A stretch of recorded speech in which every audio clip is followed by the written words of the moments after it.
ahí quiero partir, desde esta mirada de lo posible, y desde lo posible pensando en hacia dónde, dentro de esa escuela real, podemos hacer algunas cosas distintas que sentimos que hace falta seguir modificando para que cada vez más todos nuestros estudiantes aprendan, construyan herramientas para la vida y puedan seguirse pensando tanto en la escuela como para el más allá de la escuela, una escuela que forme para esa vida en la que lo queremos preparar. Entonces, vamos a partir de ahí, y desde hace tiempo se viene hablando de esto, que hasta es una frase hecha, ¿no?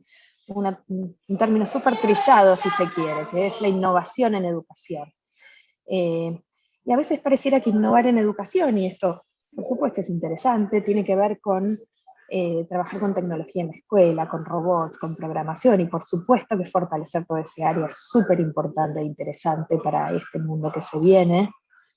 También uno podría pensar que la innovación tiene que ver con reformular los espacios para aprender, los tiempos, los agrupamientos. Hay un montón de escuelas en el mundo, y allí en la provincia de Córdoba, que también vienen ensayando, en Argentina en general, algunos nuevos formatos educativos. Eso también es interesante.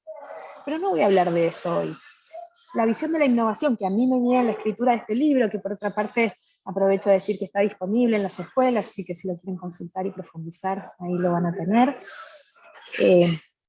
La visión que a mí me guió, me inspiró a la escritura de este libro y a mi trabajo de acompañamiento docente y formación en general es otra.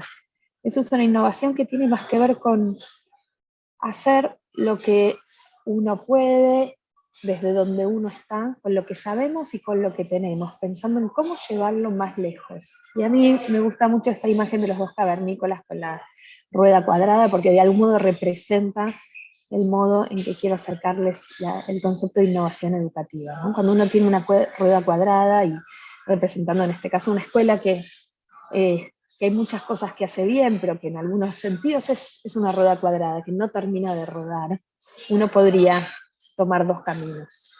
Un camino es reinventar la rueda, decir, bueno, esto no sirve y hay que refundar, ¿no? Y hacemos borrón y cuenta nueva, y de hecho muchos discursos educativos tienen que ver con esto, a veces por fuera de la escuela, ¿no? Con el fin de la escuela y con que hay que cambiar todo de raíz. El otro camino, este otro camino que se nos presenta en esta bifurcación, cuando queremos que esa rueda empiece a rodar en serio, no es tirarla a la basura, no es operar por demolición. Los cambios profundos y sustentables no operan por demolición. Y esto no es solo una opinión, sino lo que uno ve en las investigaciones de cambio sistémico educativo en todas partes del mundo.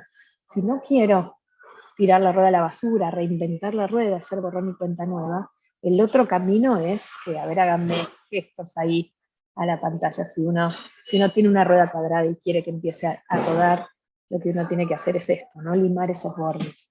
Limar esos bordes quiere decir hacer algunos cambios pequeños, posibles, bien aterrizados en la práctica, muy estratégicos, para crear una cultura de aprendizaje distinta. Y eso es lo que quiero profundizar hoy en esta charla, con ejemplos, con ideas del cómo, porque es en ese cómo de la enseñanza donde realmente se juega lo que va a suceder en las mentes de nuestros alumnos. Y de lo que les estoy hablando entonces, cuando hablo de innovación educativa, es justamente de mirar nuestra práctica cotidiana con ojos curiosos, de hacernos preguntas, de ver qué funciona, qué no tanto, en qué queremos innovar en concreto. Por ahí será en algún contenido y forma de trabajarlo, por ahí será en el vínculo con los alumnos, por ahí será en la gestión de aula, por ahí será en la inclusión de más juegos, o de más tecnología, o de más proyectos. Cada uno de nosotros sabrá que por dónde, ¿no? Por dónde, cuáles serán sus prioridades este año. Pero tiene que ver con una mirada curiosa y crítica y analítica y reflexiva de lo que hacemos todos los días, ¿no? Pensar el aula como una especie de laboratorio donde somos científicos y científicas de esas clases donde vamos preguntándonos qué funciona bien y qué tenemos que cambiar. Y entonces vamos a hablar de pequeños cambios, pero que generan grandes resultados. Y esos cambios tienen mucho que ver con nuestra propia motivación. Cuando enseñamos distinto, recargamos un poco las pilas, ¿no? A veces yo siento que como docentes tenemos el el piloto del termotanque, el termotanque de la llamita en piloto, ¿no? Y que reencenderla tiene que ver con el poder hacer cosas que nos enorgullezcan, que nos sintamos que estamos haciendo las cosas bien, donde podamos crear como profesionales. Y también tiene que ver con generar motivación en estos estudiantes que a veces sentimos que es difícil de despertar, ¿no? Estas ganas de aprender, esta sed. Esta frase a mí me encanta, es de Celestín Freinet. Celestín Freinet es el señor de bigotes de la foto, uno de los grandes referentes de lo que fue el movimiento de la escuela nueva, ya por principios del siglo XX. Él tenía su escuela experimental en Francia, ahí vemos una foto. Él decía, enseñar sin motivación es como intentar dar de beber a un caballo que no tiene sed, ¿no? No importa cuánto le metamos la cabeza bajo del agua, esa sed, si no existe, el caballo no va a beber agua. Bueno, ¿cómo generamos esa sed, esas ganas de aprender en nuestros estudiantes? Y una pregunta para hacernos en relación a nuestra propia motivación es, ¿qué me entusiasma a mí como docente de lo que enseño? Y me gustaría que lo piensen, y hasta si tienen algo para anotar, que tomen notas. Va a ser una charla donde les voy a tirar muchas preguntas para que por ahí tomen notas, si tienen algo a mano ahí. Los docentes siempre tenemos donde escribir, así que si tienen ganas, acá estamos. ¿Qué les entusiasma a ustedes de lo que enseñan? O de cómo lo enseñan, o del rol docente en general? ¿Por dónde pasa esa chispita del orgullo, del entusiasmo, de la motivación propia por ser docente? Podría ser, les decía, algún tema que enseño que me gusta particularmente, ¿no? El otro día hablaba con una docente, me decía, a mí me encanta enseñar evolución biológica, y entonces ese tema, cuando empieza ese tema es mi momento del año. Otra docente me decía, a mí me entusiasma cuando hago juegos con los alumnos y cuando siento que propongo dinámicas distintas. Un docente me decía, a mí me entusiasma trabajar con tecnología. Otra docente me decía, a mí me entusiasma escuchar a los alumnos, que ellos sientan que yo estoy ahí, que soy alguien en quien pueden confiar. ¿Qué les entusiasma a ustedes?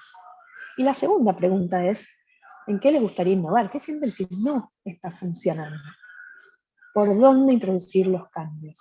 Porque la innovación sostenible en el tiempo tiene que ver con, por un lado, darnos cuenta de lo que está bien y no hay que cambiar. ¿Para qué? ¿No? Como usando la metáfora en el fútbol, equipo que juega bien no se cambia. Bueno, ¿qué cosas sí funcionan bien? Y las quiero conservar y atesorar.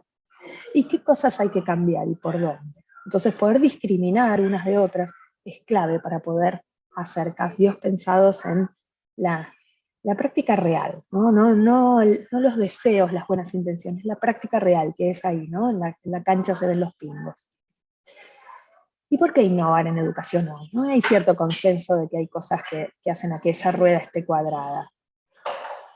Y creo que una de las claves para empezar a innovar, a empezar a hacer algo distinto, tiene que ver con sacarnos de la cabeza como docentes algo que mamamos desde muy chicos cuando éramos estudiantes, que es lo que Philippe Meriel, gran pedagogo francés, escribió muchos libros preciosos sobre educación, llama la teoría de la huella. La teoría de la huella es esa convicción a veces como muy implícita, ni siquiera la tenemos tan consciente, de que cuando uno lo dice algo, cuando yo explico un contenido, yo lo explico clarito y ordenado, entonces el otro lo va a aprender, ¿no? Lo digo clarito y entonces el otro lo aprende. Ojalá fuera tan fácil el aprendizaje, ¿no? Todos los que trabajamos en educación y las ciencias cognitivas, todas las investigaciones sobre aprendizaje muestran que eso no alcanza.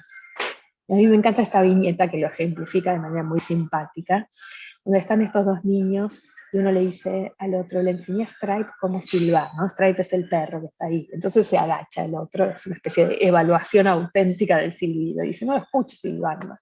Dije que le enseñé, no que él lo aprendió. Y seguro le pasó como a mí más de una vez, de sentir como si yo esto lo di, pero además lo dieron, ¿cómo es que no lo saben? ¿Cómo no lo aprendieron? Bueno, entre dar algo y que el otro lo aprenda, claramente hay un trecho. Entonces la pregunta es, ¿cómo podemos hacer para poder acortar esa distancia, ¿no? A veces nos sentimos que nuestras clases son así, ¿no? Me encanta esta imagen porque es muy gráfica de lo que muchas veces pasa en clases, sobre todo a medida que los estudiantes van siendo más grandes, en el segundo ciclo de escuela primaria, en la escuela secundaria, en la universidad, ¿no? Donde nosotros estamos hablando, a veces diciendo cosas súper importantes y claras y lo que sea, pero del otro lado pasa esto. tenemos algunos que están con los ojos abiertos, que se entusiasman, como ese naranja que está ahí, que se sienta en la primera fila. A veces terminamos hablando para 4 o 5, ¿no? ¿No les pasa eso? Y después hay algunos que cerraron su cabeza con esos postes azul y rojo con 4 candados y no quieren saber más nada.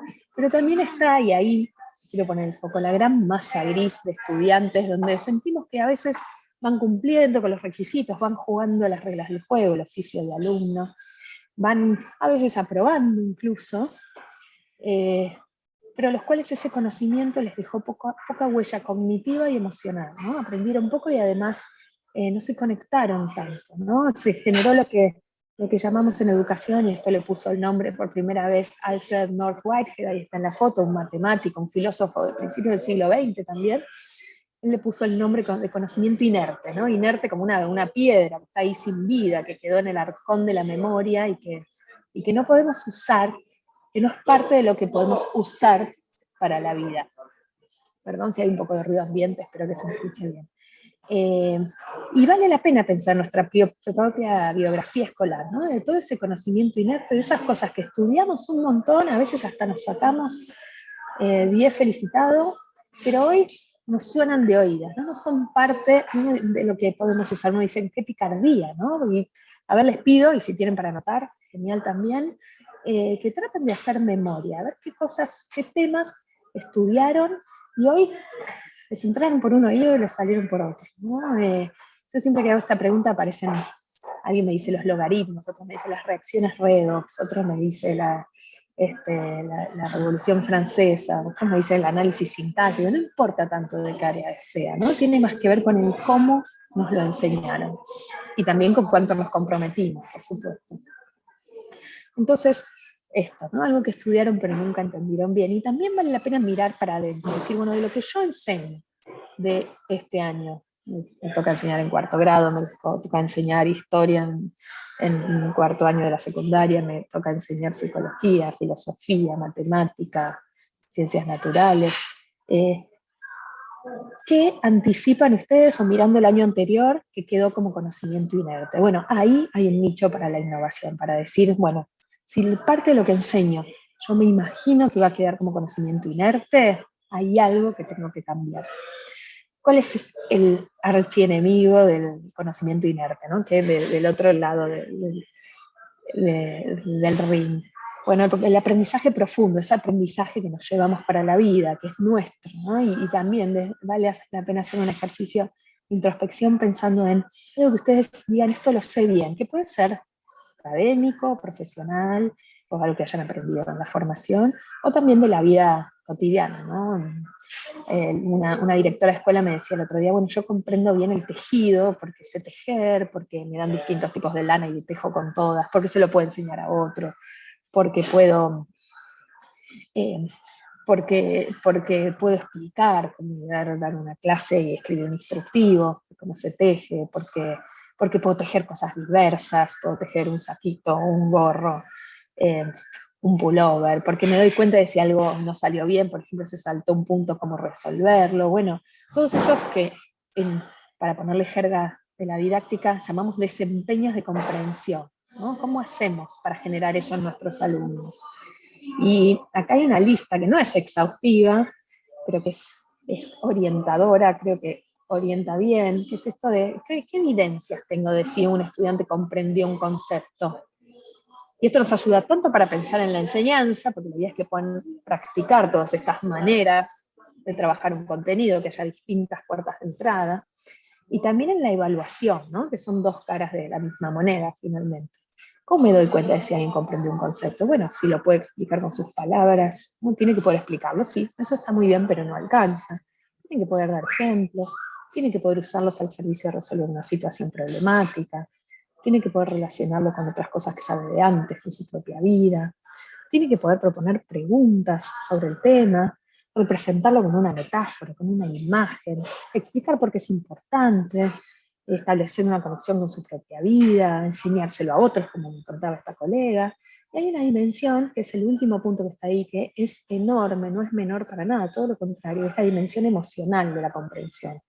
Cuando uno sabe algo bien, lo entiende bien, tiene confianza ¿no? Se siente confiado con ese conocimiento, se siente que está cómodo, que está como en casa, que es amigo de ese tema, de ese conocimiento. Bueno, queremos que nuestros estudiantes puedan sentirse seguros, confiados con lo que saben, amigos, que tengan cierta flexibilidad, ¿no? David Perkins usa una definición de comprensión que a mí me gusta mucho, que dice que cuando la comprensión es, comprender algo es poder actuar con ese conocimiento de manera flexible, ¿no? Poder hacer cosas. Bueno, esto creo que es una guía para empezar a pensar, bueno, ¿cuánto tiempo, por supuesto, ¿no? Que poder comprender algo requiere dedicarle tiempo en la enseñanza de un cierto tema, no alcanza con pasar de largo.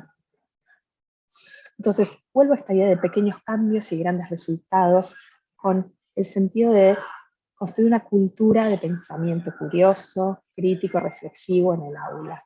Y quiero contar algunas estrategias, vuelvo a esta idea de bien concretas, que ojalá, y esta es mi intención hoy, se las lleven algunas de estas puestas para lo que sigue del año. Con que tengan ganas de llevarse algunas de estas estrategias para probar con sus alumnos, puedo decir misión cumplida, ojalá más de esta conferencia. Bueno, una de las grandes maneras de empezar a cambiar la cultura del aula es crear ciertas rutinas de trabajo, ¿no? Las rutinas tienen como mala fama en educación porque pareciera que innovar tiene que ver con ser súper creativo, y justamente la creatividad parte de poder establecer estructuras, maneras de abrir la clase, maneras de cerrar la clase, modos de que los alumnos puedan entregar los trabajos. Bueno, todas estas rutinas. Voy a contar algunas que son rutinas llamadas rutinas de pensamiento, que salen de un libro, y en mi libro, en Enseñar Distinto, yo hice una especie de curaduría y playlist, lo llamé, de rutinas, las que yo uso como docente y que usan mis alumnos, que son muchos docentes y formadores en sus clases, y que están inspiradas en el libro de Hacer visible el pensamiento de Ron Richard y varios colegas. Son estrategias muy simples para trabajar en el aula y que ayudan a que el pensamiento salga a la luz de los alumnos, ¿no? Y sobre ese podamos operar. Y como son rutinas, ¿qué quiere decir? Son cosas que no hacemos una vez y ya está, sino que son estrategias que se repiten muchas veces, donde los alumnos van adquiriendo cierto hábito de trabajar de esa manera. Y les voy a contar tres. La primera es súper sencilla de usar, es una de mis favoritas y se puede usar en todas las áreas curriculares y con distintos formatos. Y se llama Veo, Pienso y Me Pregunto. En la primera columna, ante un texto, ahora les voy a mostrar ejemplos del aula. Ante el texto, una imagen, un video, una situación, una demostración, los alumnos primero van a escribir qué observan, ¿sí? No qué interpretan, qué observan, ¿no? Ayuda a distinguir dos habilidades de pensamiento súper claves, que son la observación y la inferencia, ¿no? Entonces, ¿qué veo? En la segunda columna voy a poner qué piensan, ¿no? Ellos van a poner, ellos y ellas van a poner qué piensan, qué interpretan, qué conclusiones sacan. Y en la última, ¿qué se preguntan? ¿No? Porque parte de poder involucrarse y de la motivación tiene que ver con hacerse preguntas propias, porque el aprendizaje profundo tiene que ver con poder seguir interrogándose sobre un asunto, ¿no? Cuando aprendo algo bien se me abren montones de preguntas nuevas sobre el tema. Entonces les muestro un ejemplo, creo que hay algo que tapa, espero que no les tape mucho, ahora lo trato de correr, son los controles de Zoom, ahí estamos. Este es un ejemplo del área de lengua de primaria, donde los chicos trabajaron sobre un cuento, un libro, que se llama La familia López, no sé si quienes enseñan lengua lo conocen, y miraron la tapa del libro, ¿no? Hicieron todo un trabajo sobre el paratexto, y parte del asunto era trabajar con la tapa del libro. Veo a una chica, a un papá, a una mamá, a un chico. Pienso que el chico se enamora de la chica, y por eso les decía lo de ortografía, pues está enamora con H, bueno, y ella lo mismo, pero los papás no los dejan. Me pregunto, ¿de dónde vienen los zombies? En la tapa hay zombies, ¿no? Además de esta familia. ¿Qué quieren ellos? ¿Por qué la mamá está preocupada y el papá no? Fíjense que es una actividad súper sencilla, en este caso de trabajo con un texto literario, donde empezamos a poner las habilidades de pensamiento sobre la mesa, ¿no? Y empezamos a fomentar también la escritura, que es una de las habilidades más importantes y los aprendizajes más importantes que queremos generar. A ver si cambia la imagen. Ahí está. ¿No? Podemos trabajarlo también con una imagen. Esta es una imagen de Edward Jenner, el inventor de las vacunas, un médico de la campiña inglesa, que empezó a notar que las ordeñadoras de vacas se agarraban una enfermedad llamada la viruela de las vacas, que era más leve que la viruela humana, que en ese caso era mortal, causaba estragos. y que no se agarraban la viruela humana, nunca. Entonces se dio cuenta, de esto les cuento la historia para entender esta imagen, ¿no? Se le ocurrió en realidad, tuvo una idea que cambió la historia de la humanidad, que tomando material de la pústula, de las llagas, de las ordeñadoras que se habían contagiado de la viruela de las vacas, podía inocularla a una persona sana y que en una de esas eso ayudaba a que no se contagie. Bueno, eso fue lo que hizo, la probó con un niño, ese niño no se vacunó, lo que ahora diríamos, ¿no? Se vacunó, y nunca se contagió de la viruela, que era una enfermedad mortal, y ese fue el inicio del proceso de las vacunas. Bueno, esta imagen representa a Edward Jenner con un niño. Entonces, hola, hola, ¿me escuchan? Hola. Sí, se escucha perfecto. Ahí está, perfecto. Muy bien. Entonces, mirando esta imagen de vuelta, ¿no? Uno podría preguntarse con los alumnos, hacer ese trabajo de ¿qué observamos acá? Bueno, observamos un niño, observamos un señor que está vestido como de época, una señora que lo tiene en brazos, etcétera, etcétera. ¿Qué pienso? ¿Y qué me pregunto? Entonces vuelvo a esta idea de las rutinas que ayudan a organizar el pensamiento, ¿no? En cualquier área curricular. Esta es una manera de trabajar con esta rutina, poniendo estos afiches en la pared donde cada estudiante escribe un papelito y lo puede compartir y después se lee y se llegan a conclusiones en común. La materialidad importa, ¿no? Todos los que enseñamos sabemos eso muy bien.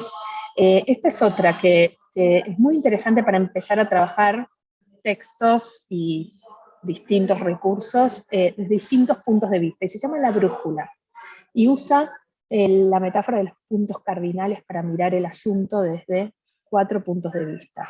La N de norte dice, ¿qué más necesito saber? La N, ¿no? De necesitar saber o informarme sobre este tema. La E del este es de emociones. ¿Qué me entusiasma? ¿Qué me gusta del tema? ¿Cuáles son los puntos positivos del tema? La de oeste, la O, es sobre obstáculos. ¿Qué te preocupa? ¿Qué te incomoda del tema? ¿Cuáles son los puntos negativos, los obstáculos?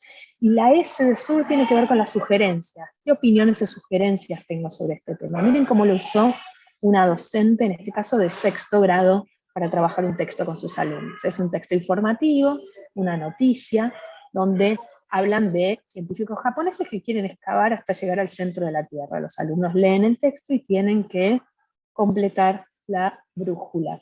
Y dice así, bueno, N, necesidades. ¿Qué necesitan saber, en este caso los científicos, sobre la constitución de la Tierra antes de emprender la excavación? Menciona al menos 2 ideas. Ellos necesitan saber el grosor de cada capa en la parte que excavan. Porque al acercarse al centro de la Tierra las temperaturas son más altas. Y cada vez que uno se acerca al núcleo, los materiales son más viscosos, entonces pueden quedar atrapados. Necesitan saber esa información. Emociones. ¿Por qué este proyecto podría resultar emocionante para los científicos que lo llevarían adelante? ¿Qué aspectos positivos podrías identificar si el proyecto se hiciera? Menciona al menos 3.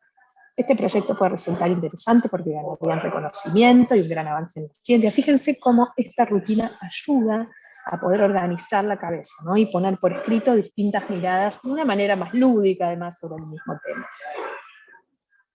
Esta es otra, la tercera que quiero compartir hoy con ustedes, ¿no? Dijimos veo, pienso, me pregunto. La brújula, y esta otra rutina de pensamiento se llama antes pensaba y ahora pienso, y tiene que ver con lo que vamos a hablar ahora en un minuto, que es la metacognición, darme cuenta de cómo cambiaron mis ideas después de estudiar algo, que no siempre, ¿no? Es evidente, en general nunca lo es, ¿no? Esto de cómo cambió mi visión sobre un cierto contenido a partir de lo que trabajé. En este caso es una materia de construcción de la ciudadanía, donde estaban trabajando sobre el concepto de democracia. Dice sobre la democracia, y este trabajo en particular usó la dinámica grupal, lo hicieron en grupo este afiche. Antes pensaba que era un sistema de gobierno corrupto, decían los estudiantes. Ahora pienso que la democracia es el mejor sistema de gobierno. Antes no sabía el significado de la palabra. Ahora sé que demos viene de pueblo y gracia de poder. Antes solo pensaba que cuando hay 2 candidatos uno es democrático. Ahora pienso que algunos presidentes son democráticos y otros no. Bueno, de vuelta, maneras estructuradas de hacer ese debate visible y en este caso esta conciencia, esta metacognición sobre los aprendizajes logrados. Entonces, primer cambio que dije de esto de pequeños cambios, grandes resultados, y vuelvo a esta idea de la rueda cuadrada, de empezar a limar los bordes, hablé de empezar a trabajar con rutinas, en este caso rutinas de pensamiento. Segundo, conectar el contenido con buenas preguntas. Esto implica transformar las preguntas que solemos hacer en clase o en las evaluaciones o las guías de estudio. Y como investigadora vengo estudiando hace muchos años qué preguntas hacemos los docentes en clase, ¿no? Recogiendo preguntas de los pizarrones, de las carpetas, de las evaluaciones, categorizándolas. En general me encuentro, les voy a dar unos ejemplos de ciencias naturales, pero en todas las áreas encuentro consignas y preguntas les diría, cortadas por la misma tijera. Acá hay algunos ejemplos. ¿Qué es una célula y cuáles son sus partes? ¿Qué es la energía? ¿Cuáles son sus formas? ¿Qué función tiene el jugo gástrico? ¿Cuál es la diferencia entre nutrición y alimentación? O sea, son preguntas que, si me escucharon alguna vez, y yo siempre cuento esto, en la literatura lo llamamos preguntas fácticas, ¿no? Preguntas que son cerradas, que se responden con un hecho, con un dato, con una definición. No son preguntas que estén mal, que no tengan que estar. El problema es cuando son las únicas, cuando todas nuestras preguntas apuntan al dato, al hecho, a la definición, que por otra parte sabemos que hoy en día lo buscamos en Google y en un minuto aparece. Este es un ejemplo de uno de los cuadernos que recogimos en una de las investigaciones que nosotros hacemos, ¿no? Por ejemplo, dice tipos de digestión. Lee la página 60 y 61, subraya lo más importante, responde, ¿qué es la digestión? ¿En qué se diferencia la digestión mecánica y la química? ¿En qué órganos del sistema digestivo se produce cada uno? ¿Qué función forma parte de la digestión mecánica? Explica brevemente cada una de ellas. No es tan mal, ¿no? No son preguntas que no tengan que estar. El problema es cuántas de estas preguntas hacemos y cuántas de otro tipo de preguntas, y ahí voy a dar algunos ejemplos de preguntas que yo llamo preguntas para pensar, hacemos. Y una manera de pensar en esto, de mirarla, es pensarlo usando la taxonomía de Benjamin Bloom, que fue un psicólogo educacional de los años 50, hace un montón de décadas, que elaboró esta taxonomía, esta manera de clasificar los objetivos educativos, las consignas, las preguntas, que la podemos usar para separar la paja del trigo en lo que hacemos y tener una mirada rápida para ver cuán desafiante cognitivamente, lo que Bloom llamaba pensamiento de orden superior, cuánto estamos promoviendo en nuestras clases.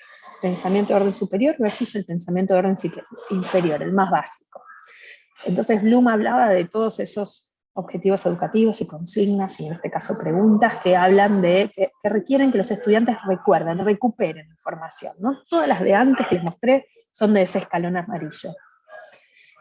Y la pregunta para hacernos es, ¿cuántas de nuestras actividades están promoviendo, o incluso las preguntas que hacemos en las evaluaciones, que los alumnos recuerden información, recuperen, declaren información, que es eso que está ahí abajo en el escalón amarillo, y cuánto todo lo demás que tengan que explicar, que tengan que aplicar, analizar, evaluar, crear? Si la balanza está muy inclinada al escalón amarillo, al recordar, hay mucho ahí para innovar, volviendo a esta idea de enseñar distinto, ¿no? De mover un poco la aguja de lo que hacemos diariamente.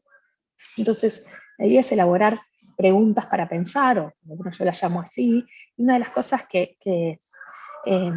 propuse en el libro, y que vengo haciendo mucho en talleres con docentes, es lo que llamamos la clínica de preguntas. ¿Vieron la clínica para adelgazar, por ejemplo, donde uno entra de una manera y sale espléndido de otra después de pasar por esa clínica? No funcionan, creo mucho, pero esa es la metáfora, ¿no? De las preguntas, estas preguntas fácticas, preguntas de bajo orden cognitivo, atraviesan la clínica y se transforman en otra cosa. Y me refiero a esta idea de la clínica porque la idea es tomar preguntas y consignas, actividades que ya hacemos y que por ahí ya hicieron el año pasado, o ya las tienen planificadas, y transformarlas y darles una vuelta de tuerca para poder darles un nuevo vuelo, poder generar más motivación, poder generar actividades más desafiantes, más interesantes, tanto para nosotros como para los estudiantes. Voy a dar dos ejemplos que son del libro, y ojalá se vayan con ganas de mirar algunas de las consignas que tienen pensadas para este año, o que hicieron el año pasado, para decir, a ver, ¿cómo a esto le doy una vuelta de tuerca? Y en mi experiencia esto sucede mejor, como todo, ¿no? Cuando lo hago con colegas. Es difícil cambiar las propias preguntas uno solo, porque en general uno lo hizo lo mejor que pudo, ¿no? Y trabajando con otros, esa creatividad pedagógica empieza a darse de manera más fluida, ¿no? Por ahí me siento con mi docente paralelo, o de otro colega de la institución, y empezamos a encontrarle la vuelta. Les voy a dar dos ejemplos. Uno es de construcción de la ciudadanía a nivel secundario, el otro es de ciencias naturales a nivel primario, como para abarcar un poco. La pregunta antes, ¿no? Antes de la clínica. Dice así: enumera los derechos de los empleados de acuerdo a lo establecido en la ley de contrato de trabajo de nuestro país, ¿no? Es una pregunta correcta. Los alumnos lo pueden hacer, lo pueden responder, por ahí se lo acuerden, conocimiento inerte casi garantizado. Pero, ok. Bueno, miren la vuelta de tuerca. Y una de las claves es empezar a armar relatos, historias contextualizadas en la vida real. Preguntarnos como docentes, ¿en qué situación de la vida los alumnos se van a poder encontrar con este conocimiento como algo útil? Bueno, esto es lo que inventó una docente.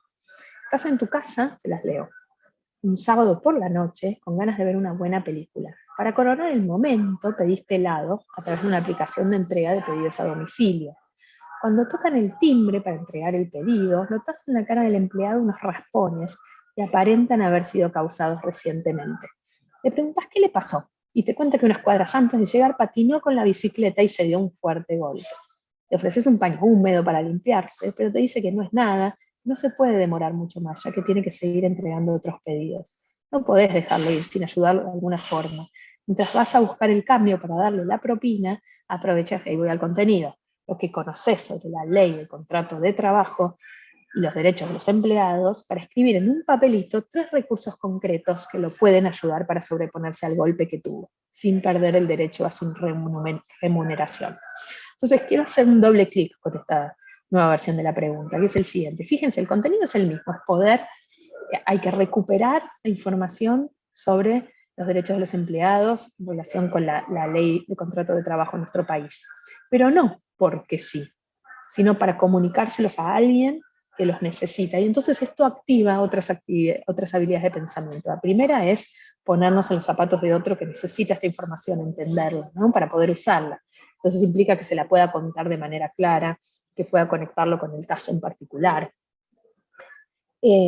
Empieza a conectarse la consigna también a permitirnos trabajar habilidades de comunicación, ¿no? Y por otro lado, es mucho más motivadora, tiene más sentido, y el para qué estoy estudiando esto desaparece, ¿no? Porque queda más que claro que esto es algo que en la vida cotidiana va a ser útil, ¿no? Estamos hablando siempre de formar ciudadanos. Bueno, para poder formar ciudadanos, esa transferencia, esa posibilidad de aplicar contenido en la vida real no es mágica, es una de las cosas más difíciles en el proceso de aprendizaje, que exista la transferencia.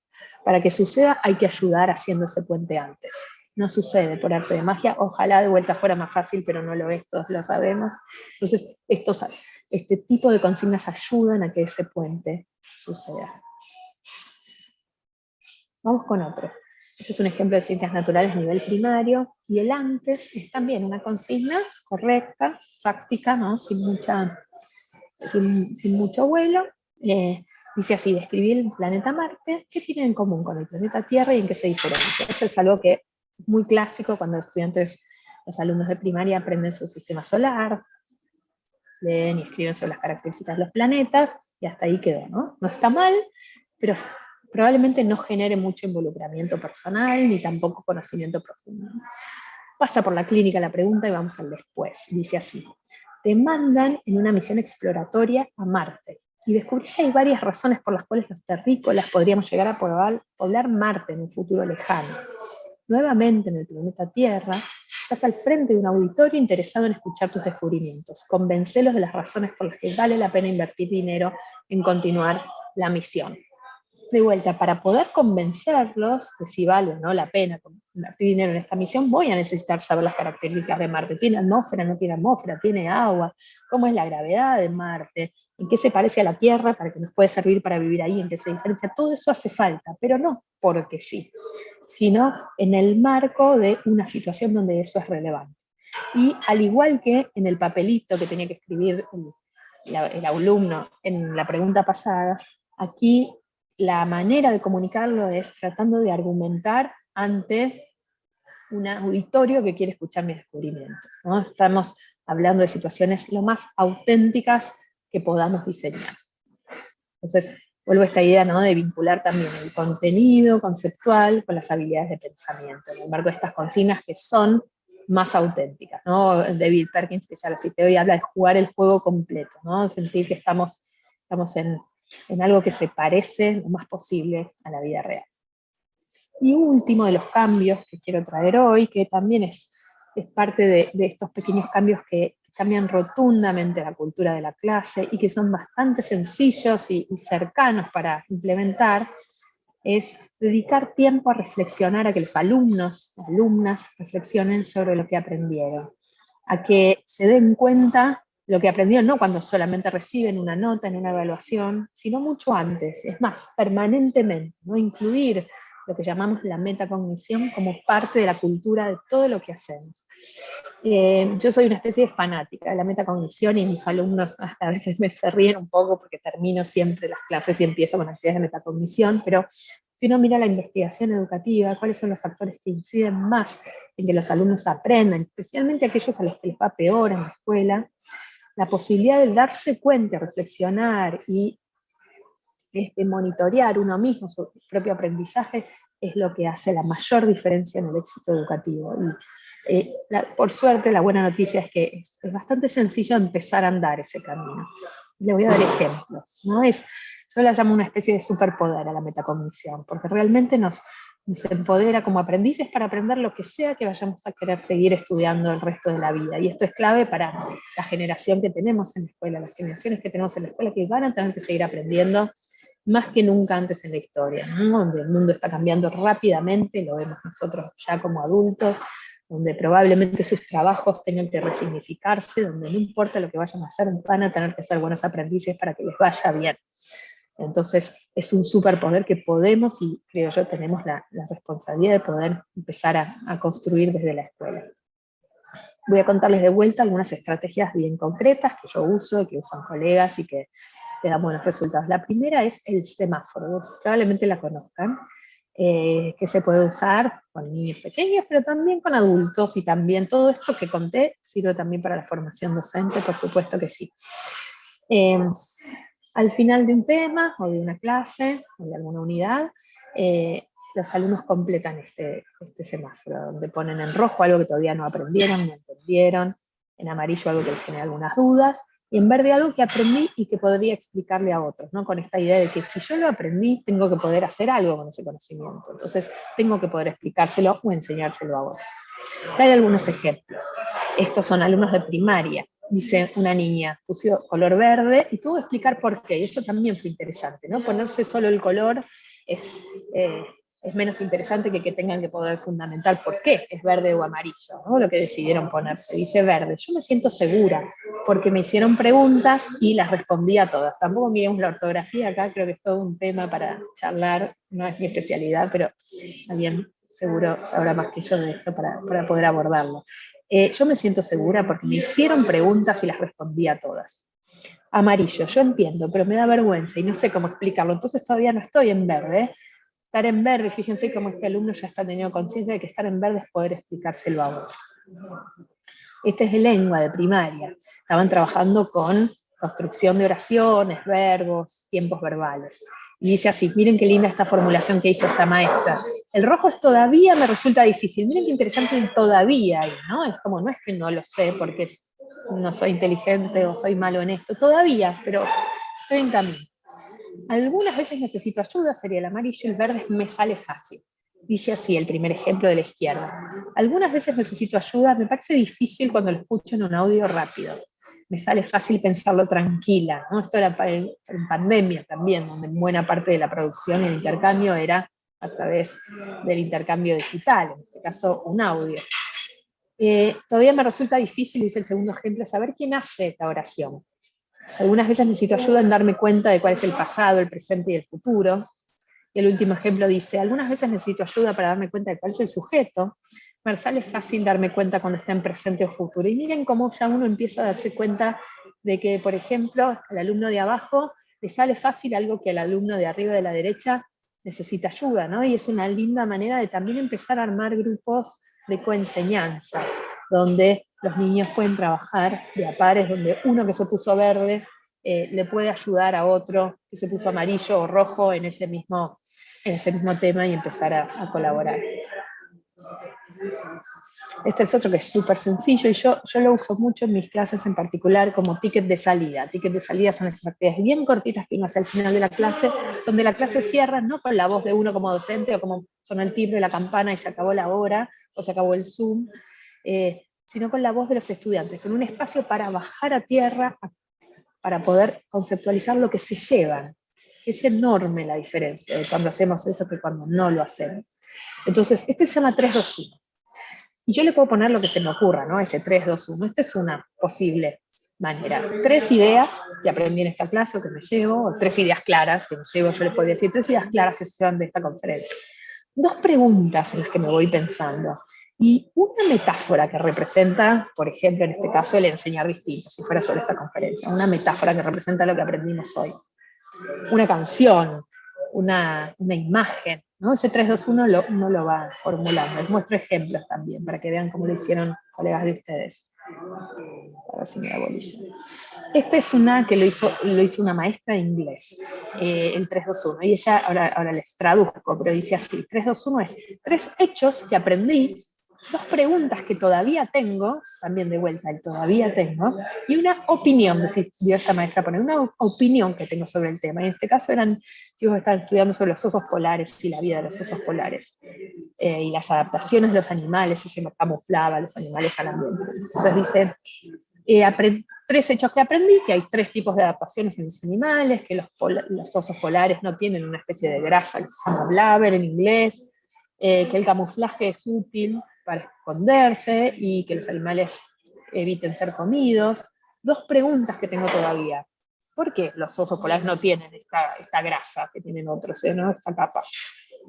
¿Por qué no todos los animales se camuflan si es que es tan útil? Una opinión que tengo.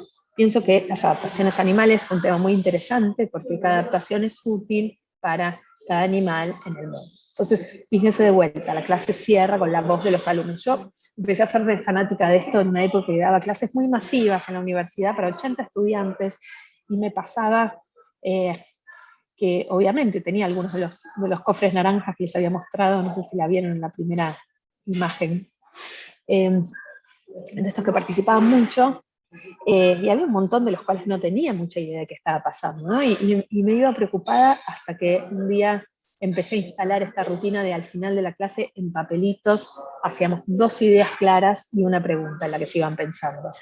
Y ese momento solo, yo me iba a mi casa en el colectivo, imagínense, con una pila de papelitos leyéndolo y además como muy curiosa de qué habían entendido, cambió rotundamente la relación que tenía con los alumnos.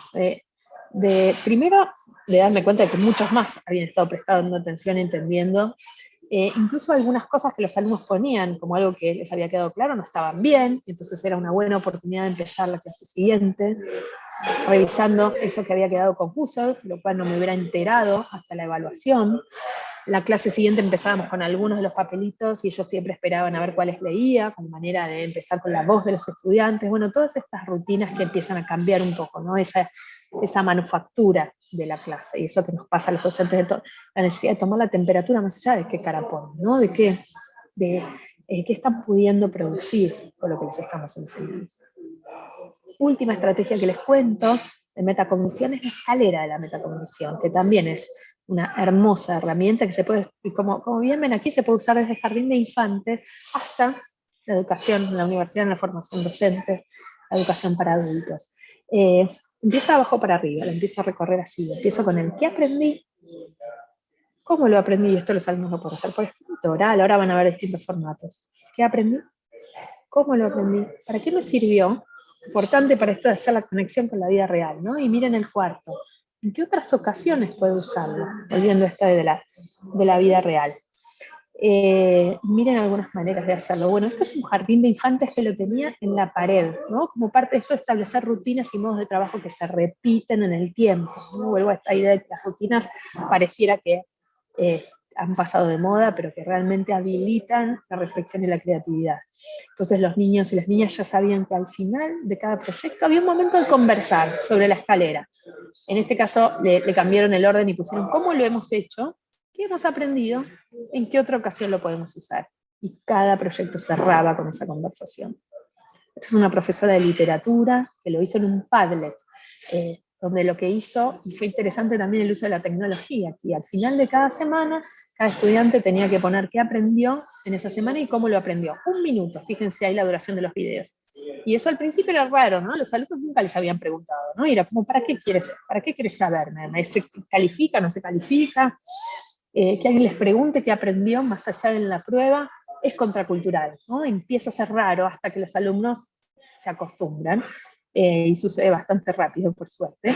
Entonces, cada semana tenían que subir al padlet del que aprendí, cómo lo aprendí. Y también importante esto empezar a ir a instancias donde tengan que aprender a comunicar sus ideas con más soltura, ¿no? Realmente hablar en público es algo que para el cual la escuela argentina nos prepara poco. En otros países es uno de los contenidos más claves y se empieza a trabajar desde bien chiquitos. En Argentina no es algo que nosotros pongamos como foco con tanta claridad. Una de las cosas que venimos haciendo, y se viene haciendo mucho en la provincia de Córdoba también, con el equipo de Club TED, que es un programa en el que yo participo, es justamente esto, ¿no? Con muchas escuelas que los jóvenes, estos con adolescentes, puedan encontrar un tema del que quieren hablar, lo investiguen, profundicen y aprendan a dar una charla al estilo TED, ¿no? Esas charlas cortitas, para aprender a comunicar sus ideas. Bueno, en este caso es aprender a comunicar lo que saben. Volviendo al comienzo, y ya es hora de despedirnos, les agradezco mucho haber estado aquí, haberme acompañado. Quiero volver a esta idea de enseñar distinto. ¿Distinto a qué? Distinto a lo que enseñamos ayer. ¿Distinto por qué? Distinto porque queremos conservar lo que hacemos bien. Acá está la imagen que por ahí la habían visto chiquita, de los cavernícolas con la rueda cuadrada. Distinto porque, más allá de lo excelentes docentes que seamos, todos como profesionales siempre hay cosas en las que queremos seguir innovando, mejorando, creando. Distinto a lo que hicimos ayer o lo que hicimos el año pasado para seguir creciendo como profesionales, para buscar aquello que nos entusiasma y queremos conservar y no queremos cambiar, y poder encontrar aquellos espacios de innovación donde vamos a poder probar, ¿no? Probar, ensayar, ver cómo funciona. No hay recetas, no hay cosas que salgan bien en todo, por ahí no sale bien en un curso y en el siguiente no. Es mirar la práctica con estos ojos curiosos y reflexivos, que creo que es la garantía de que vamos a seguir siendo jóvenes de mente durante toda nuestra vida. Así que termino con un ticket de salida. Les decía que soy fanática de esto, y me gustaría que se vayan pensando, y de vuelta, si quieren anotarlo, siempre sirve más, alguna idea, por lo menos una, ese era el desafío, y ojalá más que una idea que quieren probar con sus estudiantes luego del encuentro de hoy.